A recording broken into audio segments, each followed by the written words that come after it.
ಎಲ್ರಿಗೂ ನಮಸ್ಕಾರ. ನಾನು ಗೋಪಿ ಕುಮಾರ್ ಕ್ರಿಶ್ಚಿಯನ್ ಚಾನೆಲ್ ಇಂದ ಮಾತಾಡ್ತಾ ಇದ್ದೀನಿ, ಬ್ಯಾಂಗ್ಳೂರ್ JP ನಗರಿಂದ. ಇವತ್ತಿನ ವಿಡಿಯೋದಲ್ಲಿ ಬಂದ್ಬಿಟ್ಟು ಇಷ್ಟು ಮೆಟೀರಿಯಲ್ ಕ್ಯಾನ್ವಾಸ್ ನ ಯಾವ ಟೈಪ್ ಅಲ್ಲಿ ಯಾವ್ದಕ್ಕೆ ಯೂಸ್ ಮಾಡ್ತೀವಿ ಅನ್ನೋದ್ರ ಬಗ್ಗೆ ನಾನು ನಿಮ್ಗೆ ಸಂಪೂರ್ಣ ಮಾಹಿತಿನ ತಿಳಿಸ್ಕೊಡ್ತಾ ಇದ್ದೀನಿ. ಅದೇ ರೀತಿ ನೀವೇನ್ ಮಾಡ್ಬೇಕು ಅಂದ್ರೆ ನಮ್ಮ ಚಾನಲ್ ನ ಯಾರಾದ್ರು ಸಬ್ಸ್ಕ್ರೈಬ್ ಮಾಡ್ಕೊಂಡು ಇಲ್ದಿರ ನೋಡ್ತಾ ಇದ್ರೆ ನಮ್ಮ ಚಾನಲ್ ನ ಸಬ್ಸ್ಕ್ರೈಬ್ ಮಾಡ್ಕೊಳ್ಳಿ. ಅದೇ ರೀತಿ ಇವತ್ತಿನ ವಿಡಿಯೋದಲ್ಲಿ ಬಂದ್ಬಿಟ್ಟು ಕ್ಯಾನ್ವಾಸ್ ಮತ್ತೆ ಎಲಾಸ್ಟಿಕ್ ಕೆಳಗಡೆದು ಮತ್ತೆ ಇದು ಬೆಲ್ಟ್ ಕ್ಯಾನ್ವಾಸ್ ಅಂತೀವಿ. ಇದ್ರ ಯಾವ ಟೈಪ್ ಅಲ್ಲಿ ಯೂಸ್ ಮಾಡ್ಕೊಂತೀವಿನ ನಾನು ತಿಳಿಸ್ಕೊಡ್ತಾ ಇದ್ದೀನಿ. ಮೊದಲನೇದಾಗಿ ಬಂದ್ಬಿಟ್ಟು ಇದು ರೋಲ್ ಅಲ್ಲಿ ದೊಡ್ಡದಾಗಿ ರೋಲ್ ಅಲ್ಲಿ ಬರುತ್ತೆ ಕ್ಯಾನ್ವಾಸ್. ಅದನ್ನ ನಾವು ಚಿಕ್ಕ ಚಿಕ್ಕ ಪೀಸ್ ತರ ಇದನ್ನ ಕಟ್ ಮಾಡ್ಕೊಂಡಿರ್ತೀವಿ. ನೋಡಿ ರೋಲ್ ಇಲ್ಲೇ ಇದೆ ನೋಡಿ, ಇನ್ನು ದೊಡ್ಡದಾಗಿತ್ತು, ಕಟ್ ಮಾಡ್ಕೊಂಡು ಈ ತರ ಆಗಿದೆ ನೋಡಿ. ಈ ತರ ರೋಲ್ ಮಾಡಿರ್ತಾರೆ. ರೋಲ್ ಅಲ್ಲಿ ಬಂದ್ಬಿಟ್ಟು ಒಳಗಡೆ ಸೈಡ್ ಬಂದ್ಬಿಟ್ಟು ಗಮ್ ಹಾಕಿರ್ತಾರೆ, ಲೈಟ್ ಆಗಿ ಶೈನಿಂಗ್ ಇರುತ್ತೆ. ಈ ಕಡೆ ಬಂದ್ಬಿಟ್ಟು ಶೈನಿಂಗ್ ಏನಿರಲ್ಲ, ಮಾಮೂಲಿ ಐರನ್ ಬಾಕ್ಸ್ ಇಟ್ರೆ ಅಂಟ್ಕೊಳ್ಳಲ್ಲ. ಅದೇ ಈ ಕಡೆ ಗಮ್ ಇರೋ ಕಡೆ ಐರನ್ ಬಾಕ್ಸ್ ಹಿಂಗ್ ಇಟ್ಟಿದೆ ಅಂದ್ರೆ ಅಂಟ್ಕೊಂತದೆ. ಈ ತರ ಉದ್ದ ಬಂದಿರೋದ್ರಿಂದ ನಾವೇನ್ ಮಾಡ್ತೀವಿ, ಬ್ರಾಡ್ ನೋಡ್ಕೊಂಡು ಎಷ್ಟೆಷ್ಟು ಅಗಲ ಬೇಕು ಅಂತ ಹೇಳ್ಬಿಟ್ಟು 1 ಮೀಟರ್ ಕಟ್ ಮಾಡ್ಕೊಂತೀವಿ. ಅದರಲ್ಲಿ ಈ ತರ ಪೀಸ್ ತರ ನೀಟಾಗಿ ಕಟ್ ಮಾಡ್ಕೊಂಡು ಇಟ್ಕೊಂತೀವಿ. ನೋಡಿ ಇದು ರೋಲು. ನಾವು ಕಮ್ಮಿ ಒಂದೊಂದು ಮೀಟರ್ ಲೆಕ್ಕದಲ್ಲಿ ತಗೊಂಡ್ಬಂದ್ರೆ ನಮ್ಗೆ 25-30 ರೂಪಾಯಿ ಆ ತರ ತಗೊಂತಾರೆ. ಅದೇ ರೀತಿ ನಾವು ರೋಲ್ ತಗೊಂಡ್ರೆ ನಮ್ಗೆ ಕಮ್ಮಿ ಬಜೆಟ್ ಬರುತ್ತೆ. ಬೂಟಿಗೆ ಜಾಸ್ತಿ ಯೂಸ್ ಮಾಡ್ತೀವಲ್ಲ, ನೆಕ್ಗೆ, ಬ್ಲೌಸ್ಗೆ, ಡ್ರೆಸ್ಗೆ ಎಲ್ಲದಕ್ಕೂ ನಾವು ನೋಡಿ ಲೈಟ್ ಆಗಿರುತ್ತೆ, ಜಾಸ್ತಿ ದಪ್ಪ ಇರಲ್ಲ. ದಪ್ಪ ಇರೋದು ಹಾಕಿದ್ರೆ ಚೆನ್ನಾಗಿರಲ್ಲ ಅಂತ ಹೇಳ್ಬಿಟ್ಟು ಜೆಂಟ್ಸ್ ಟೈಲರ್ಗೆ ಅದು ಯೂಸ್ ಆಗುತ್ತೆ. ನಮ್ಗೆ ಈ ತರ ಪೇಪರ್ ಕ್ಯಾನ್ವಾಸ್ ತರ ಬರುತ್ತೆ, ಸ್ವಲ್ಪ ರಫ್ ಇರುತ್ತೆ ಅಷ್ಟೇ. ಅದರಿಂದ ಇದನ್ನ ಜಾಸ್ತಿ ಯೂಸ್ ಮಾಡ್ಕೊಂತೀವಿ. ಡ್ರೆಸ್ಗೆ ಆಗಿರ್ಬೋದು, ಬ್ಲೌಸ್ಗೆ ಆಗಿರ್ಬೋದು, ಬಾರ್ಡರ್ ಪ್ಯಾಚ್ ವರ್ಕ್ಗೆ, ಫ್ರಂಟ್ ನೆಕ್ಗೆ, ಡ್ರೆಸ್ಗೆ, ಬ್ಲೌಸ್ಗೆ ಎಲ್ಲದಕ್ಕೂ ಇದನ್ನ ನೆಕ್ಗೆ ಮಾತ್ರ ಇದನ್ನ ಯೂಸ್ ಮಾಡ್ತೀವಿ. ನೆಕ್ ಪ್ಯಾಚ್ ವರ್ಕ್ಗೆ ಇದನ್ನ ಯೂಸ್ ಮಾಡ್ತೀವಿ. ಒಂದ್ ಸೈಡ್ ಗಮ್ ಇರುತ್ತೆ, ಇನ್ನೊಂದ್ ಸೈಡು ನಾರ್ಮಲ್ ಆಗಿರುತ್ತೆ. ಬಟ್ಟೆ ಈ ಕಡೆ ಬರೋ ತರ ಹಿಂಗ್ ಅಂಟಿಸ್ಕೊಂಡು ಮತ್ತೆ ಈ ಪ್ಯಾಚು ಈ ಕಡೆ ಮೇಲ್ಗಡೆ ಕಾಣಿಸೋ ತರ ಇದು ಒಳಗಡೆ ಸೈಡು ಹೋಗ್ಬಿಡುತ್ತೆ. ಈ ತರ ಈ ಕ್ಯಾನ್ವಾಸ್ ನ ನಾವು ಯೂಸ್ ಮಾಡ್ತೀವಿ. ಜಾಸ್ತಿ ರಫ್ ಇರಲ್ಲ, ಪೇಪರ್ ಕ್ಯಾನ್ವಾಸ್ ತರ ಇರುತ್ತೆ ಇದೊಂದು ಕ್ಯಾನ್ವಾಸು. ಅದಾದ್ಮೇಲೆ ಬಂದ್ಬಿಟ್ಟು ಇದು ಮೈಕ್ರೋ ಕ್ಯಾನ್ವಾಸ್ ಅಂತೀವಿ. ಇದನ್ನ ಬಂದ್ಬಿಟ್ಟು ಬಟ್ಟೆ ಕ್ಯಾನ್ವಾಸ್ ಅಂತಾನು ಅಂತೀವಿ. ಇದನ್ನ ಏನಕ್ಕೆ ಯೂಸ್ ಮಾಡ್ತೀವಿ ಅಂತಂದ್ರೆ, ಎಲ್ಲಾದ್ರೂ ಒಂದ್ ಸ್ವಲ್ಪ ತುಂಬಾ ರಿಂಕಲ್ಸ್ ಇರೋ ಬಟ್ಟೆ ಇರುತ್ತೆ, ಅದು ಎಷ್ಟೇ ಐರನ್ ಮಾಡಿದ್ರು ಬರಲ್ಲ, ಹೊಲಿಬೇಕಾದ್ರೆ ರಿಂಕಲ್ಸ್ ಬರುತ್ತೆ. ಅವಾಗ ಏನ್ ಮಾಡ್ತೀವಿ, ನಾನು ಹೇಳ್ಕೊಟ್ನಲ್ಲ ಹಂಗೆ ಈ ತರ ಬಟ್ಟೆ ಇರುತ್ತಲ್ಲ, ಈ ಬಟ್ಟೆ ಮೇಲೆ ಇಕ್ಬಿಟ್ಟು ಹಿಂಗ್ ನೀಟಾಗಿ ಅಂಟಿಸ್ಬಿಟ್ಟು ಐರನ್ ಮಾಡ್ಬಿಟ್ಟು ಅಂದ್ರೆ ಬಟ್ಟೆ ಹೆಂಗಿರುತ್ತೆ ಹಂಗೆ ಇರುತ್ತೆ. ಜಾಸ್ತಿ ತುಂಬಾ ಸ್ಮೂತ್ ಆಗಿರುತ್ತೆ ಬಟ್ಟೆ ಎಲ್ಲ. ಲೈನಿಂಗ್ ಹೆಂಗಿರುತ್ತೋ ಅದೇ ತರ ಇನ್ನೂ ಸ್ಮೂತ್ ಆಗಿರುತ್ತೆ.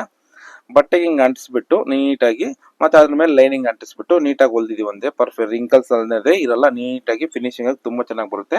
ಅದೇ ರೀತಿ ಮಿಷಿನ್ ವರ್ಕು, ಹ್ಯಾಂಡ್ ವರ್ಕು, ಯಾವುದೇ ಬ್ಲೌಸ್ ಆಗಿರ್ಬೋದು, ಅದಕ್ಕೆ ಏನ್ ಮಾಡ್ತೀವಿ ಅಂದ್ರೆ ಒಳಗಡೆ ಸೈಡ್ ಬರುತ್ತಲ್ಲ, ಆ ಒಳಗಡೆ ಸೈಡ್ಗೆ ನೋಡಿ ಫ್ರೇಮ್ಗೆ ಹಾಕಿ ನಾವು ವರ್ಕ್ ಮಾಡಿದಾಗ ಲೈಟಾಗಿ ಹಿಂಗ್ ರಿಂಕಲ್ಸ್ ಬಂದಿರುತ್ತೆ. ಅವಾಗ ಲೈಟಾಗಿ ಹಿಂಗ್ ಎಳೆದು ಬಿಟ್ಟು ಈ ಮೈಕ್ರೋ ಕ್ಯಾನ್ವಾಸ್ ನ ಹಿಂಗೆ ಲೈಟಾಗಿ ಎಳೆದ್ಬಿಟ್ಟು ಹಿಂಗ್ ಐರನ್ ಮಾಡ್ಬಿಟ್ಟಿದೆ ಅಂದ್ರೆ ಅದು ಅಷ್ಟೇ ನೀಟಾಗಿ ರಿಂಕಲ್ಸ್ ಇರೋ ಹಂಗೆ ಕುತ್ಕೊಂಡ್ಬಿಡುತ್ತೆ. ನೆಕ್ ಸುತ್ತೂನು ಹಿಂಗ್ ರಿಂಕಲ್ಸ್ ಬಂದ್ರೆ ಅವಾಗ ಹಿಂಗ್ ರಿಂಕಲ್ಸ್ ಬರಲ್ಲ. ಹಿಂಗ್ ಎಳೆದ್ಬಿಟ್ಟು ಹಿಂಗೆ ನೀಟಾಗಿ ಹಿಂಗ್ ಬಟ್ಟೆ ಹಿಂಗ್ ಎಳ್ಕೊಂಡು ಈ ಪೀಸಿಂಗ್ನ ಹಾಕಿ ಹಿಂಗೆ ಐರನ್ ಮಾಡ್ಬಿಟ್ಟಿದೆ ಅಂದ್ರೆ ಮತ್ತೆ ಅದು ಶಿಂಕ್ ಆಗಲ್ಲ. ಯಾಕಂದ್ರೆ ಫ್ರೇಮ್ಗೆ ಹಾಕಿ ನಾವು ವರ್ಕ್ ಮಾಡಿರ್ತೀವಿ, ಅವಾಗ ಫ್ರೇಮ್ ಹಾಕ್ಬೇಕಾದ್ರೆ ಟೈಟ್ ಆಗಿ ಎಳೆದ್ಬಿಟ್ಟಿರ್ತೀವಿ, ಮತ್ತೆ ಬಿಚ್ಚಬೇಕಾದ್ರೆ ಸ್ವಲ್ಪ ರಿಂಕಲ್ಸ್ ಬಂದಿರುತ್ತೆ. ಅವಾಗ ಏನ್ ಮಾಡ್ಬೇಕು, ಆ ನೆಕ್ಗೆ ಹಿಂಗೆ ಎಳೆದ್ಬಿಟ್ಟು ಈ ಮೈಕ್ರೋ ಕ್ಯಾನ್ವಾಸ್ ಅಂಟಿಸ್ಬಿಟ್ರೆ ತುಂಬಾ ನಿಮ್ಗೆ ನೀಟ್ ಫಿನಿಶಿಂಗ್ ಅನ್ನೋದು ಬರುತ್ತೆ. ಮತ್ತೆ ಕೈಗೂ ಅಷ್ಟೇ ರೌಂಡ್ ಆಗಿ ಬಂದಿರುತ್ತಲ್ಲ, ಆ ರೌಂಡ್ ನೆಕ್ಕಲ್ಲೂ ಅಷ್ಟೇ ನೋಡಿ. ನಾವು ಸಪೋಸ್ ನಾವು ಇಲ್ಲೇ ಇದೆ ಬ್ಲೌಸು ನೋಡಿ, ಈ ತರ ನೆಕ್ ಇದೆಯಲ್ಲ ನೋಡಿ, ನೆಕ್ಕು ಇದು ಮೈಸೂರ್ ಸಾಫ್ಟ್ ಸಿಲ್ಕ್ ಇದೆ. ಇದ್ರಲ್ಲಿ ಎಷ್ಟೇ ನೀಟಾಗಿ ಹೊಲ್ದ್ರು ನಿಮ್ಗೆ ರಿಂಕಲ್ಸ್ ಅನ್ನೋದು ಬರುತ್ತೆ ನೋಡಿ. ನಾವು ಹೊಲ್ದಿರೋಂಥ ಬ್ಲೌಸ್ ಅಲ್ಲಿ ನೋಡಿ ನಿಮ್ಗೆ ಎಲ್ಲಾದ್ರೂ ರಿಂಕಲ್ಸ್ ಕಾಣಿಸ್ತಾ ಇದೆಯಾ? ಇಲ್ಲ. ಏನಕ್ಕೆ ಅಂತಂದ್ರೆ ನಾವು ಒಳಗಡೆ ಸೈಡು ನೋಡಿ ಇಲ್ಲಿ ವೈಟ್ ಕಾಣಿಸ್ತಾ ಇದೆ ಲೈಟ್ ಆಗಿ, ಇದನ್ನ ನಾವು ಕ್ಯಾನ್ವಾಸ್ ನ ಹಿಂಗ್ ಯೂಸ್ ಮಾಡಿರ್ತೀವಿ.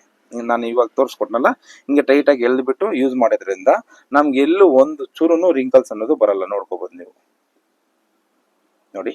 ಈ ತರ ಫಿನಿಶಿಂಗ್ ಅನ್ನೋದು ನಮ್ಗೆ ಬರಬೇಕು ಅಂತಂದ್ರೆ ಈ ಮೈಕ್ರೋ ಕ್ಯಾನ್ವಾಸ್ ಅನ್ನೋದು ಯೂಸ್ ಮಾಡ್ಕೊಂಡ್ರೆ ನಮ್ಗೆ ಲೈನಿಂಗ್ ಸಮೇತ ಹಂಗೆ ನೀಟಾಗಿ ರಿಂಕಲ್ಸೇ ಬರ್ದಿರ ವರ್ಕ್ ಬ್ಲೌಸ್ಗೂ ಪ್ಲಸ್ ಜಾಸ್ತಿ ರಿಂಕಲ್ಸ್ ಇರೋ ಬ್ಲೌಸ್ಗೂ ಇದನ್ನ ಮೈಕ್ರೋ ಕ್ಯಾನ್ವಾಸ್ ನ ಯೂಸ್ ಮಾಡ್ತೀವಿ. ಅದೇ ರೀತಿ ಇದರಲ್ಲಿ ಬಂದ್ಬಿಟ್ಟು 2 ಟೈಪ್ ಇದೆ. ಒಂದು ಸ್ವಲ್ಪ ಕ್ವಾಲಿಟಿ ಇರುತ್ತೆ, ಇನ್ನೊಂದು ಬಂದ್ಬಿಟ್ಟು ನೋಡಿ ಇಲ್ಲಿದೆಯಲ್ಲ ಸ್ವಲ್ಪ ನೋಡಿ ಧೂಳೆಲ್ಲ ಬರ್ತಾ ಇದೆ. ಇದ್ರಲ್ಲಿ ಬಿಚ್ಚಿದ್ರೂ ಸ್ವಲ್ಪ ಬೇಗ ರಫ್ ಇರುತ್ತೆ. ವಾಶ್ ಮಾಡಿದಾಗೆಲ್ಲ ನಾವು ಅದ್ರಲ್ಲಿ ವೈಟ್ ಹೋಗೋದು, ಬಟ್ಟೆ ಎಲ್ಲ ಗಲೀಜ್ ಆಗ್ತಾ ಇರುತ್ತೆ. ಸ್ವಲ್ಪ ಕ್ವಾಲಿಟಿ ಕಮ್ಮಿ ಇರುತ್ತೆ. ವಿಡಿಯೋಗೋಸ್ಕರ ತಗೊಂಡ್ಬಂದೆ ನಾನು. ಇದರಲ್ಲಿ ಜಾಸ್ತಿ ಯೂಸ್ ಮಾಡಕ್ ಹೋಗ್ಬೇಡಿ. ಒಂದ್ ಸ್ವಲ್ಪ ಇದು ನೋಡಿ, ಇದು ಅರ್ದ್ರೇನು ಬರಲ್ಲ, ಇದಾದ್ರೆ ಬಂದ್ಬಿಡ್ತದೆ ನಿಮ್ಗೆ ಅರ್ದ್ರೆ ನೋಡಿ. ಸುಮ್ಮನೆ ಹಂಗಂದ್ರೆ ಕಟ್ ಆಗ್ಬಿಡ್ತದೆ. ಇದು ಸ್ವಲ್ಪ ಅಂದ್ರೆ ಎಕ್ಸ್ಪ್ಯಾಂಡ್ ಆಗುತ್ತೆ. ವಾಶ್ ಮಾಡಿದಾಗ ಎಲ್ಲ ನಿಮ್ಗೇನು ಒಂದು ವೈಟ್ ಆಚೆ ಬರೋದು ಆ ಥರ ಏನಿರಲ್ಲ, ಸ್ವಲ್ಪ ಕ್ವಾಲಿಟಿ ಕಮ್ಮಿ ಜಾಸ್ತಿನೇ ಇರುತ್ತೆ.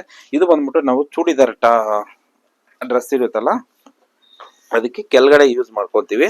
ಬಂದ್ಬಿಟ್ಟು ಈ ತರ ಇದು ಪ್ಲಾಜೋ ತರ ಇದೆ, ನಾರ್ಮಲ್ ಪ್ಯಾಂಟಿಂಗ್ ಬರುತ್ತಲ್ಲ, ಈ ಕೆಳಗಡೆ ಬಂದ್ಬಿಟ್ಟು ಫೋಲ್ಡ್ ಆಗ್ಬಿಡುತ್ತೆ ಅಂತ ಹೇಳ್ಬಿಟ್ಟು ಏನ್ ಮಾಡ್ತೀವಿ, ಈ ತರ ನಾರ್ಮಲ್ ಪ್ಯಾಂಟ್ ಬರೋದಕ್ಕೆ ಪಂಜಾಬಿ ಪ್ಯಾಂಟ್ ಅಂತೀವಲ್ಲ ಅದಕ್ಕೆ ಇದನ್ನ ಕೆಳಗಡೆ ಹಿಂಗ್ ಹಾಕ್ಬಿಟ್ಟು ಹಿಂಗ್ ಫೋಲ್ಡ್ ಮಾಡಿ 4 ಲೈನ್, ಈ ಕಡೆ ಎಡ್ಜಲ್ ಒಂದು, ಈ ಕಡೆ ಎಡ್ಜಲ್ ಒಂದು, ಸೆಂಟ್ರಲ್ 2 ಲೈನ್, ಇಲ್ಲಾಂದ್ರೆ ಜಿಗ್ ಜಾಗ್ ತರ ಹಿಂಗ್ ಯಾವ ತರ ಹೋಗುತ್ತಲ್ಲ ಆ ತರ ಲೈನ್ ಅನ್ನೋದು ಹಾಕ್ಬಿಡ್ತೀವಿ. ಅವಾಗ ಏನಾಗುತ್ತೆ, ಸ್ಟಿಫ್ ಆಗಿರುತ್ತೆ, ಅದಕ್ಕೆ ಇದನ್ನ ಯೂಸ್ ಮಾಡ್ತೀವಿ.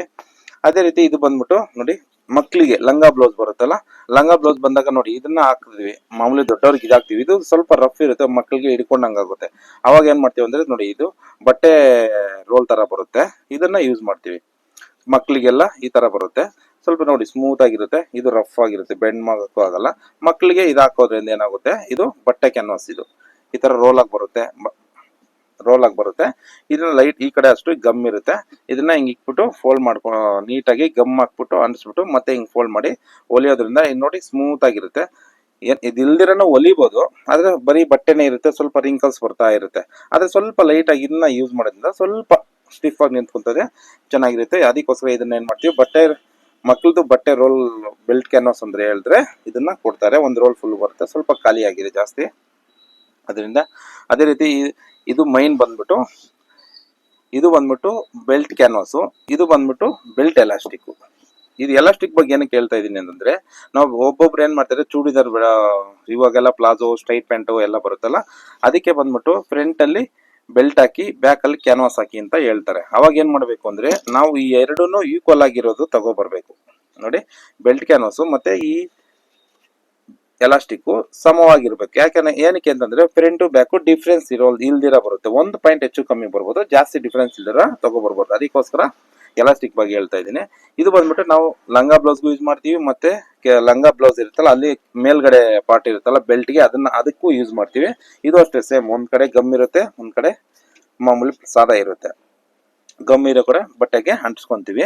ಇದು ಬಂದ್ಬಿಟ್ಟು ಲಂಗ ಬ್ಲೌಸ್ಗೆ ಯೂಸ್ ಮಾಡ್ತೀವಿ. ಆಮೇಲೆ straight pant, palazzo pant, straight pencil pant, ಈ ಪ್ಯಾಂಟ್ಗಳಿಗೆಲ್ಲ ಏನ್ ಮಾಡ್ತೀವಿ, ಫ್ರಂಟು ಬೆಲ್ಟ್ ಹಾಕ್ತಿವಿ, ಬ್ಯಾಕ್ ಅಲ್ಲಿ ಎಲಾಸ್ಟಿಕ್ ಹಾಕ್ತಿವಿ. ಅದಕ್ಕೋಸ್ಕರ ಎರಡನ್ನು ಬೆಲ್ಟ್ ಕ್ಯಾನ್ವಾಸ್ ತಗೋಬೇಕಾದ್ರೆ ಎಲಾಸ್ಟಿಕ್ ತಗೋಬೇಕು, ಎರಡು ಒಟ್ಟಿಗೆ ತಗೊಳ್ಳಿ. ಅವಾಗ ಏನಾಗುತ್ತೆ, ಎರಡು ಈಕ್ವಲ್ ಆಗಿ ನಮ್ಗೆ ಬರುತ್ತೆ, ಅವಾಗ ಸಮವಾಗಿ ಬರುತ್ತೆ. ಇಲ್ಲ ಅಂತಂದ್ರೆ ಅಪ್ ಅಂಡ್ ಡೌನ್ ಆಗೋದು ಚಾನ್ಸಸ್ ಇರುತ್ತೆ. ಅದಕ್ಕೆ ಇದ್ರ ಬಗ್ಗೆ ತಿಳಿಸ್ಕೊಡ್ತಾ ಇದ್ದೀನಿ. ಅದೇ ರೀತಿ ಇದು ವೀಲ್ ಮಾರ್ಕರು, ಇದು ಬಂದ್ಬಿಟ್ಟು 500 ಇರುತ್ತೆ, ಇದೇ ತಗೊಳ್ಳಿ. ಹೆಚ್ಚು ಕಮ್ಮಿ ಇದು 10-15 ವರ್ಷ ಬರುತ್ತೆ. ಈ ಸಿಂಪಲ್ ಆಗಿರೋ ಚಿಕ್ಕದಾಗಿ 20 ರೂಪಾಯಿ ತಗೊಂತಾರೆ.